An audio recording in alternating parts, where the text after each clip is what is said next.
Ace astrologer Bijan Daruwala and his son have predicted that one should not be surprised if Chief Minister of Gujarat Narendra Modi becomes a part of the central government in the coming 2 to 3 years. Not only did Daruwala predict Modi's becoming a part of the centre, he also reiterated the fact that he was making a prediction. Whether he comes to be a part of the cabinet, only time will tell. Modi and Bijan Daruwala both were together when the book 2012 and the End of the World was released. Bijan said that Modi's energy was the key to his rise to fame. Narendra's secret is this, and this is what I say.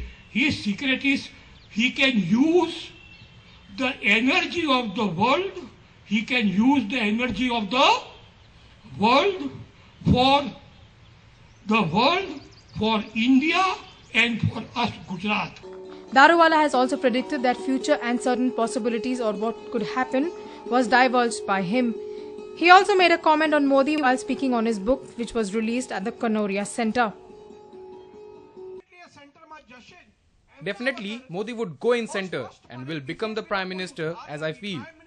Without Modi, the BJP could not be able to run the government. It might be anyone can become the Prime Minister, but he must be under Modi. The astrologer believes that no one else can run the government except Modi. It is his gut feeling that there is anyone from BJP who is worth being a Prime Minister, then it has to be Narendra Modi. He is a lion camel. He can fight with the Gir lion, which is the best in the world. He is such a strong person. Narendra Modi has revolutionized the state of Gujarat and has taken the state to the path of growth and development. Gujarat is the only state which has a GDP of 11.3%, which is without doubt the highest in the country. It is a state that has risen out of the ashes of Godhra to emerge as a successful story.